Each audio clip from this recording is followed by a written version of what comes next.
That's a first. Little spider wants to play, huh?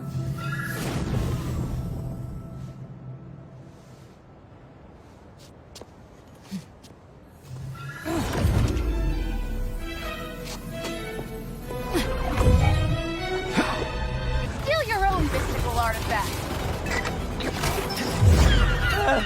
Oh! Didn't even bring my scarf!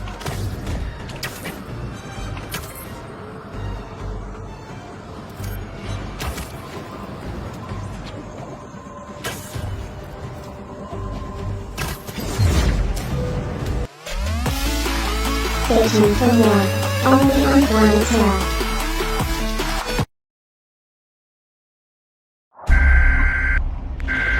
Again, all of this is by design. While we've all been distracted by the latest trends and tragedies, everything that has influence on our behavior has been infiltrated by an agenda to control our thoughts. Whether their goal is to make us purchase a product, vote for a political party, or submit to experimental inoculations, there are forces at work who understand the functionalities of your mind far better than you do. Their goal is total control. But because they are the few and we are the many, they can only achieve total control through the age-old tactic of divide and conquer. You're either with them or with us. Never before have we been so divided. Divided by politics, religion, nation, state, race, class, gender, and now, vaccine status. To better understand how we got here, consider these three quotes from The Art of War by Sun Tzu. The supreme art of war is to subdue the enemy without fighting. Victorious warriors win first and then go to war. The secret lies in confusing the enemy so that he cannot fathom our real intent. Though Sun Tzu lived over 2,500 years ago, his work remains at the heart of our CIA as well as the Chinese Communist Party's strategy today. It's no coincidence that around the same era as Sun Tzu, the words "united we stand, divided we fall" were first recorded. It is unity that will save our communities. As you see in the audience, Muslims, Christians, the Jewish community, Democrats, Republicans, white, black, everyone all in between. This is the example of what you get when you choose to attack all members of the human family. Our greatest power is our numbers, hence the relentless effort to shatter us into broken fragments. As their agendas are being exposed, the dividers will stop at nothing to cover their crimes against humanity. They have bunkers. All we have is each other. The good news is, that's all we need.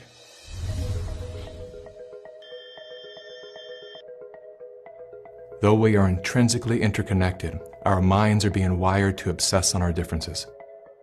Contrary to social indoctrination, we do not have to be ideologically aligned to stand together. We don't even have to like each other. There is only one thing that we must agree on, that freedom is our birthright. Now is the time to let go of whatever it is you're holding on to that keeps you divided from your friends, family, and fellow humans.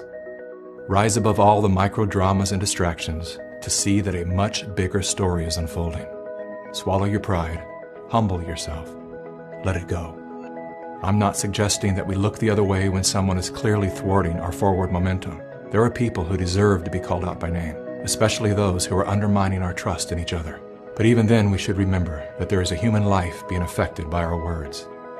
We've been so conditioned to believe we are powerless, that we've become careless with our power, like toddlers with loaded guns. How many times do we need to shoot our own foot till we realize that the power is in our hands? The only thing that can stop us at this point is us. We've all been lied to, scammed, fooled, tricked, conned, and coerced. Yes, it sucks. But here we are, wiser and stronger than we were just 3 years ago. This is the moment for us to activate our innate ability to create solutions. That can only happen through the awareness of symbiosis, defined as a mutually beneficial relationship between different groups. All of life depends on relationships. Every living thing is in communication, from the stars to the planets, the earth, the plants, the elements, the insects, the animals, the humans, and every cell within us. Real change out there begins with real change inside. The question is, how bad does it have to get before we're willing to change?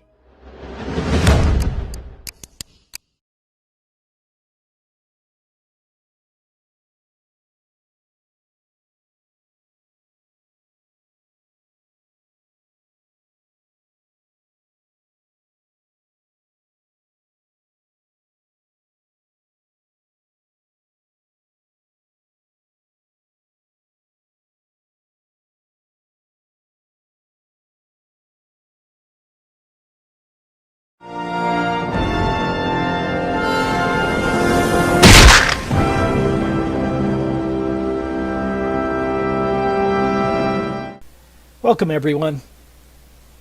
This video is in response to the many globe propagandists who demand that I show a picture of the edge of the flat earth. For the dozens of these ball-loving zealots with multiple sock puppet accounts who repeat this mantra daily, your demand is ridiculous. But you probably already knew that, right? And that's why you probably keep demanding it. It's actually pretty funny that I just got one of these take a picture comments an hour ago.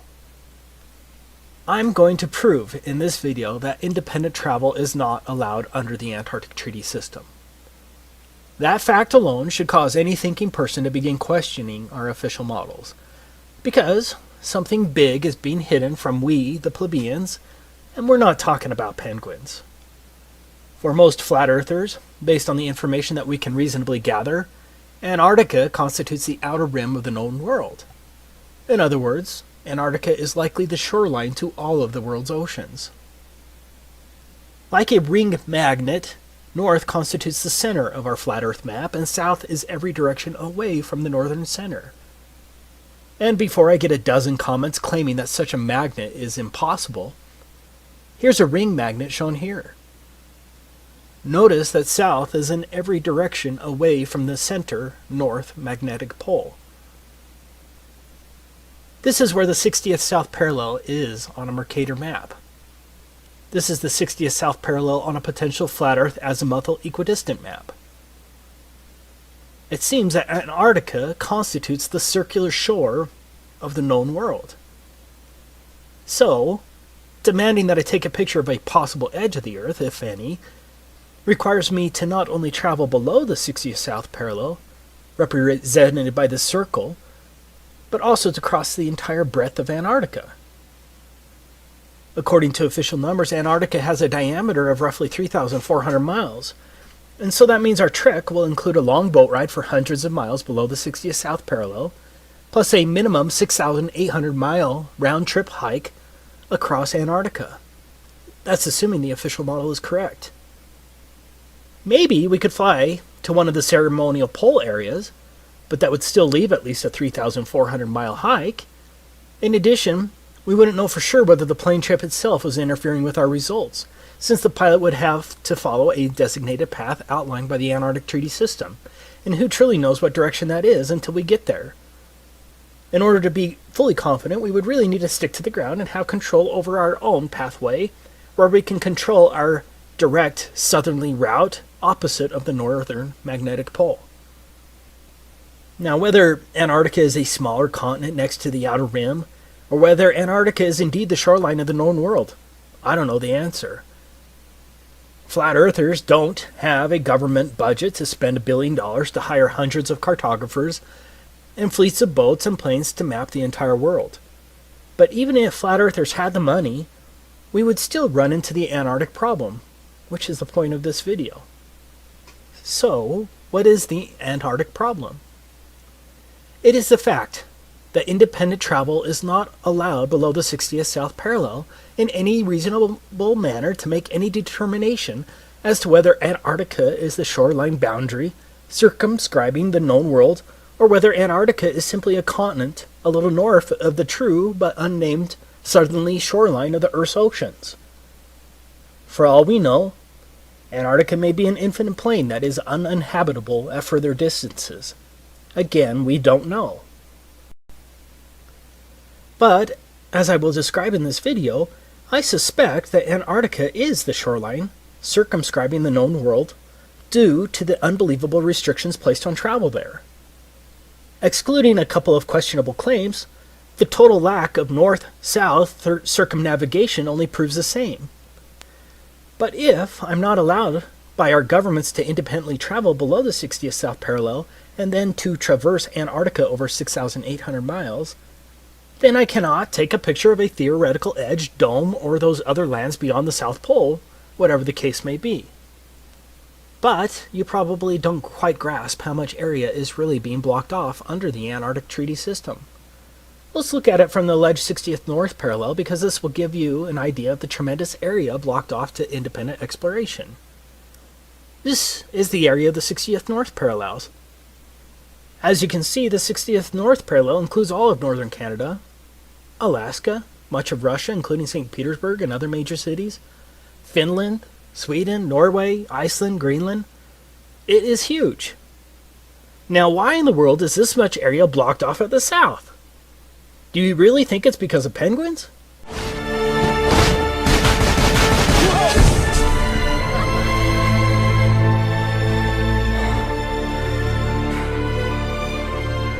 You see, first there was just one, now there's thousands of them. Are they trying to tell us something? So what's the problem? Well, among other things, we are messing with their food chain. And we have got to do something about it. We suggest a ban on all marine harvesting. Do you think the child propaganda from Happy Feet is true? The Antarctic Treaty was executed in 1959 and has been in place ever since. Think about it. No country had any real alleged concerns about the environment at that time. One of the more interesting facts is that the Soviet Union also ratified the treaty, and did so from the beginning on December 1st, 1959. Do you really think the Soviets were truly concerned about the penguins and the fragile Antarctic environment? In other words, America, the USSR, and the rest of the major countries of the world remained partners in generally closing Antarctica throughout most of the so-called fake space race, the Cuban Missile Crisis of 1962, the fake moon landings, most of the Cold War, the Vietnam War, the Six-Day War, the Soviet-Afghan War, and the collapse of the Soviet Union, which at that time Russia continued as a signatory in 1992. That's some peculiar cooperation transcending international conflicts, don't you think?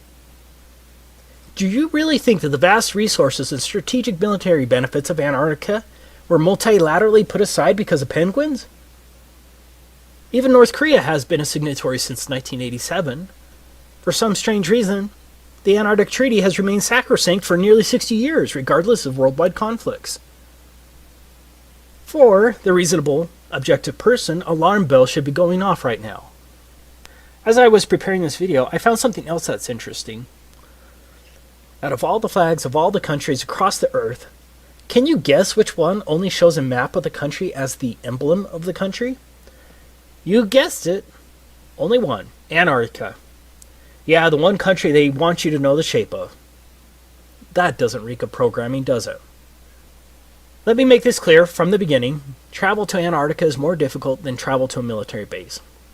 Sure, the military base may have a visitor shop near the entrance, but if you go beyond that visitor shop or another designated travel area without clearance, you're going to get arrested, or something worse. I'm sure I already have a few globe shills ready to pounce, armed with various inanities to counter my statement, but let's ignore the global spin. This video is about evidence and facts and the reasonable assumptions based thereon.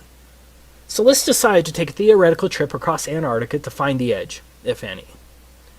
I'm not talking about going to the visitor center along the edge of Antarctica, or an overly expensive cruise to a small ice shelf along the edge with a small excursion, or a flight to one of the multiple ceremonial poles, and then straight back again. Yeah, that's not strange at all. I must reiterate, because I will get a dozen comments telling me to take a cruise or that someone's best friend went to Antarctica. I am not talking about a trip to one of the few designated tourist locations of Antarctica. I'm talking about a real trek, pointed directly south across the entire 3,400-mile breadth of Antarctica and back again to determine whether Antarctica circumscribes the known world and to possibly determine whether there's an edge, a dome, or whatever, and then take a picture of it. I'm talking about repeating the trek of Admiral Byrd and discovering that area as big as the United States that has never been seen by a human being on the other side of the South Pole, full of minerals and such just waiting to be explored. But strangely enough, there is left in the world today an area as big as the United States that's never been seen by a human being. And that's beyond the pole on the other side of the South Pole from Middle America. And I think it's quite astonishing that there should be an area as big as that unexplored. Okay, let's get started with our theoretical trip. So what is required to trek across the entire breadth of Antarctica? Now, I'm in the United States, and so we're going to examine it from the position of a slave of the U.S. But the rules are going to be the same for all 53 signatory countries of the Antarctic Treaty, and everyone else, since these countries all enforce the same provisions. To begin with, we need to understand that anything below the 60th south parallel is referred to as the Antarctic Treaty Area. What does that mean? That means I'm generally not allowed within hundreds of miles of Antarctica, from approximately 400 to 900 miles, without obtaining a permit to do so. Now, the U.S. government has recorded that some sailors have seen the mountain ranges of Antarctica at 300 miles distance while sailing. Of course, 300 miles should be impossible on the globe with a curvature drop of 11.4 miles, but the 60th parallel is between 400 and 900 miles away from the shoreline of Antarctica. Even under a flat Earth, that's a lot of lower atmosphere to see through, also referred to as atmospheric extinction factor, and a lot of angular size reduction. Despite the claims of the ignorant globe zealots, you can't see through that much lower atmosphere. In other words, I can't even see Antarctica from the ocean without first obtaining a permit from the U.S. State Department, or whatever department that controls that in your country. Taking a trip to the 60th South Parallel isn't going to accomplish anything, and so we're stuck with getting a government permit. So let's go through the steps to obtaining a permit from the U.S. State Department. This is the handbook of the Antarctic Treaty System. These are the rules that govern all signatories to the treaty. We'll be citing to it regularly as it lays down the rules that govern the Antarctic Treaty beyond the fluff of the treaty language itself. Most importantly, we're going to look at the rules governing non-governmental activities located here, and some of the rules regarding the protection of the environment located here. Now, as a U.S. slave, this is the first form you'll have to submit to get approved to travel to Antarctica. The form itself seems rather innocuous until you understand exactly what is involved in the application process. In summary, Antarctica is treated as a giant natural reserve. Like a military base, all activities and pathways in Antarctica must be approved. This is unlike any other area in the world, except maybe a place like North Korea. So, when I say that no independent travel is allowed below the 60th South Parallel, I'm stating an admitted fact well recorded as international law. The protocol states, as a matter of principle, that all activities are to be planned and conducted on the basis of information sufficient to evaluate their possible impact on the Antarctic environment and its associated ecosystems, and on the value of Antarctica for the conduct of scientific research. Organizers should be aware that the environmental protocol requires that activities shall be modified, suspended, or canceled if they result or threaten to result in impacts upon the Antarctic environment or dependent or associated ecosystems. If you visit Russia, with a Russian visa for example, are you limited to one particular neighborhood and certain pathways? For those who visit America as a tourist, are you restricted to New York City? Or are you generally allowed to travel around America?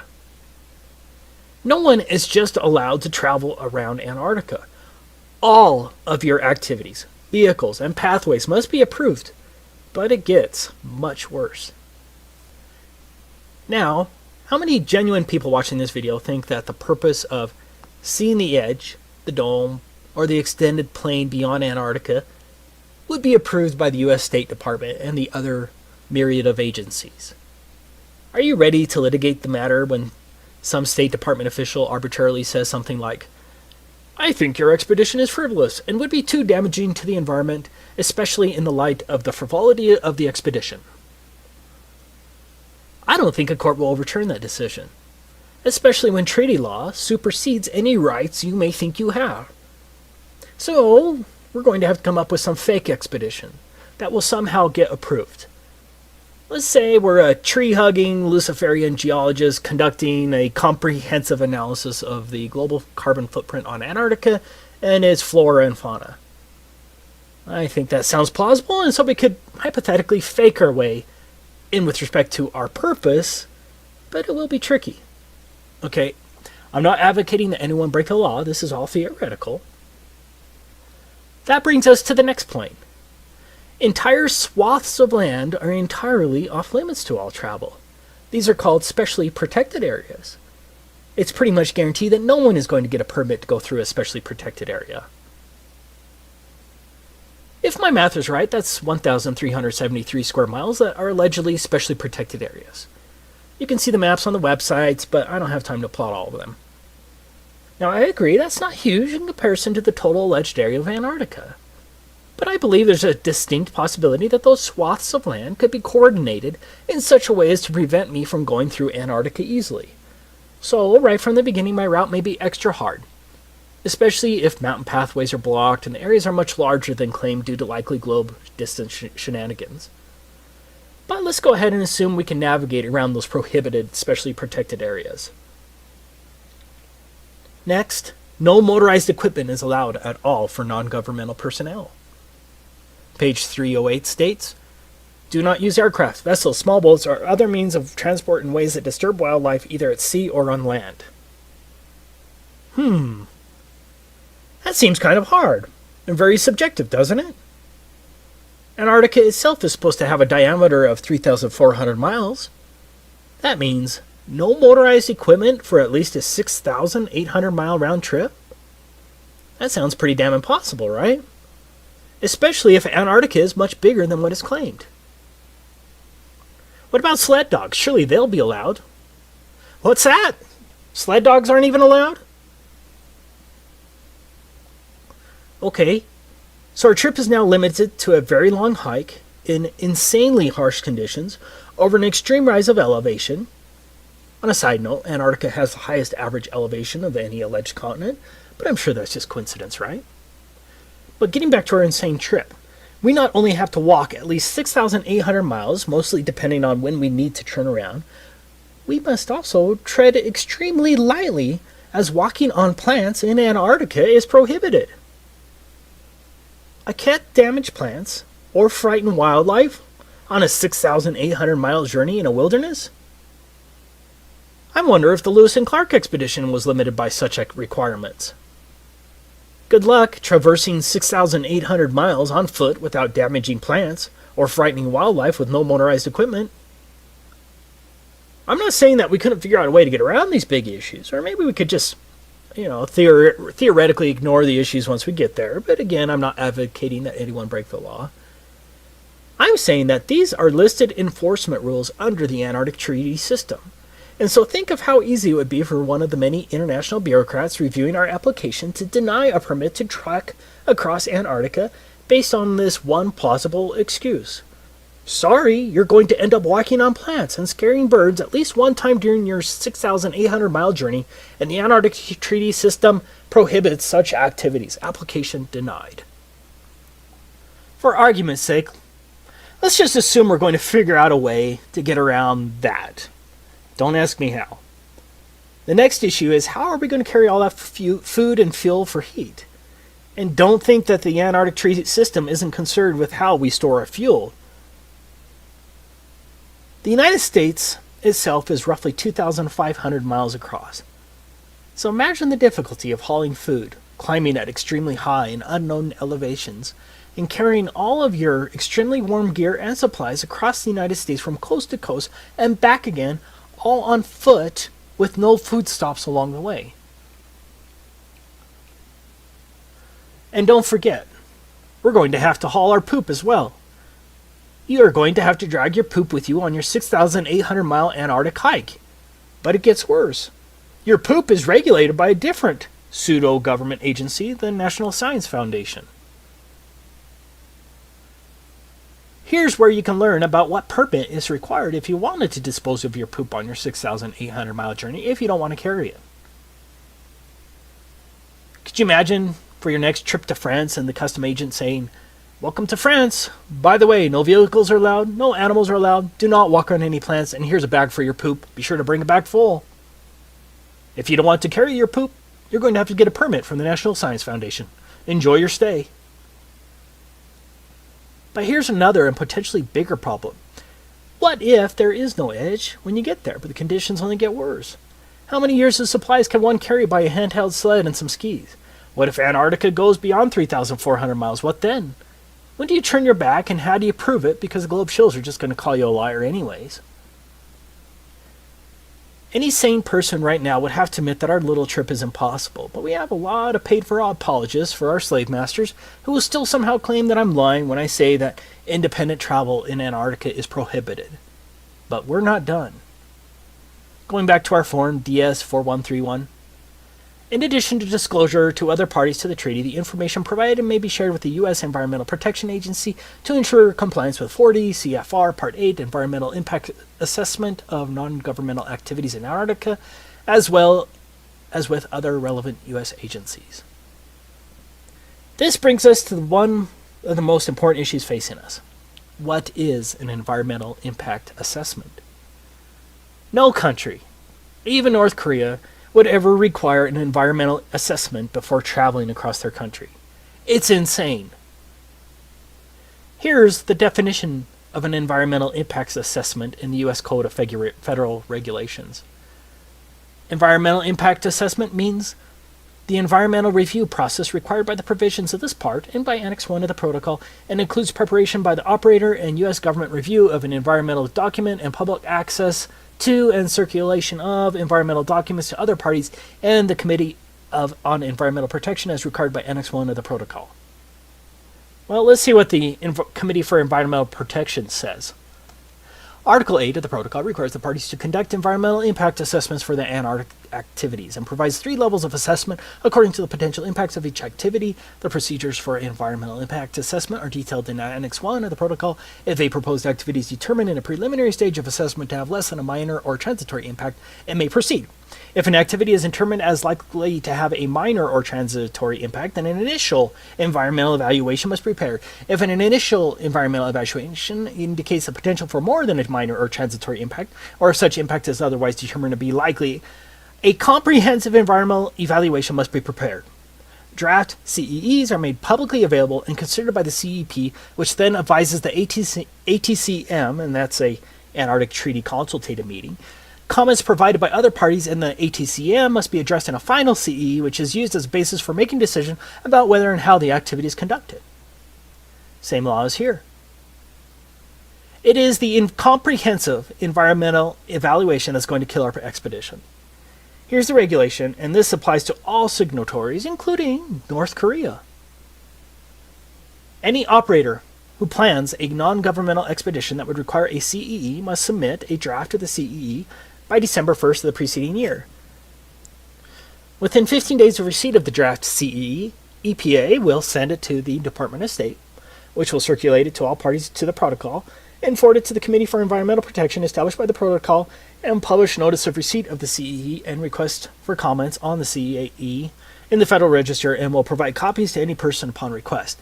The EPA will accept public comments on the CEE for a period of 90 days following notice in the Federal Register. The EPA, in consultation with other interested federal agencies, will evaluate the CEE to determine if the CEE meets the requirements under Article 8, Annex 1 to the Protocol, and the provisions of this part, and will transmit its comments to the operator within 120 days following publication in the Federal Register of the notice of availability of the CEE. So, now, I'm sure most of you probably just went brain dead when I read that, so let me explain it. First, our CEE, that's our Comprehensive Environmental Evaluation, must pass the EPA's initial review. Not an easy task. Next, the Department of State, along with its Office of Ocean and Polar Affairs Bureau of Oceans, Environment, and Science, must review it. Next, it will be sent to all parties. That's 100 countries, by the way. Next, your assessment must be approved by an international bureaucracy called the Committee for Environmental Protection. After their highly unlikely approval, the EPA will then publish it in the United States Federal Register. Now, why would they do that? Because any supposed private tree-hugging group can now sue to stop you from going there. Once that is done, assuming you haven't been sued, then the EPA, along with all of the other interested federal agency, whatever the hell that means, evaluates it again. Do you realize the amount of legal work this would entail? Do you realize how easy it would be for any one of hundreds of entities or thousands of bureaucrats to halt your expedition? Again, this applies to all countries. One person in the comments of my last Antarctic video claimed that it wasn't necessary in the United Kingdom. Well, he lied. The Environmental or Madrid Protocol is part of the Antarctic Treaty System and applies to all countries. Here is the requirement on the UK application if you're interested. As explained above, for every person in the United States who wants to get a permit to travel across Antarctica, has to first submit the environmental impact assessment to the EPA. You know, the freedom-loving EPA. Beware! Beware! Time is short! EPA! EPA! EPA! Believe me! Believe me!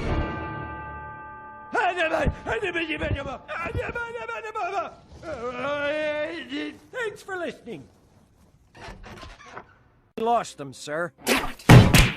Well, then you find them, and you get them back in the dome. And to make sure nobody else gets out, I want roving death squads around the perimeter 24/7. Do you know what the environmental impact statement costs? This is very similar. A typical environmental impact statement costs from $250,000 to $2 million. And those are a lot easier than this comprehensive environmental analysis required under the Antarctic Treaty. For us, the biggest problem is that you would have to incur the expense of the environmental impact assessment before you know if you're denied, due to whatever arbitrary claim a bureaucrat can think of. Do you see how difficult this environmental assessment will be? How would one know the environmental impact on an area which you've never been to, and very little information would be available? With a normal environmental assessment, you'd be able to send an engineering firm to the location to make the assessment with attorneys who would draft the statement. In this case, you can't send an engineering firm all the way to Antarctica, and so you have to hire Antarctic experts who have been to the same places you're planning on walking through. And how many of those do you think there are? I say that we can safely assume that the price of getting an environmental impact assessment approved by the EPA and the international agency would cost millions, assuming no supposed private group sues you once it's published in the Federal Register. Do you have more than $2 million to spend for an environmental impact assessment? And then, what if the EPA or the Committee for Environmental Protection or one of the other agencies says no? Maybe that not enough information was provided. Are you ready to spend another $2 million to fight that in court? But you still have to have your purpose approved. Do you see the problem there? You would likely spend millions on getting the environmental impact statement, only later to have some official at the International Committee for Environmental Protection reject your purpose in Antarctica. You would truly gamble millions in this silly endeavor. To learn more about the environmental assessment procedures with the Committee for Environmental Protection, you can research it here. See also. Let's get to the final issue we're going to run into. 7 countries claim territorial rights to various parts of Antarctica. Argentina, Australia, Chile, France, New Zealand, Norway, and the United Kingdom all maintain territorial claims in Antarctica. I did find it interesting that the USSR never claimed territorial rights to Antarctica. Yeah. I'm willing to bet that my trip across Antarctica is going to need other permits from other countries based only on territorial claims. Getting more permits or visas from other countries who have alleged territory in Antarctica? Yeah, that shouldn't add too much to our already strained budget. Now, just for the propagandist who's going to claim that's not true, I quote, "The Antarctic Treaty puts aside the potential for conflict over sovereignty for providing that nothing that occurs while the treaty is enforced will enhance or diminish territorial claims." Meaning, the territorial claims trump. So, the next dumb shill who demands that you take a picture of the edge or that anyone can go to Antarctica and see for themselves that it's a continent, be sure to point out what a damn idiot they are, and then share this video because everything in here is fact that anyone can look up, and I'll try to have all the links in the description. Of course, the lying minions from the Ministry of Truth will spin and call you names, but at least the rest of the world will see the liars for who they truly are. This is Taboo Conspiracy, signing off. In case I don't see ya, good afternoon, good evening, and good night. Yeah.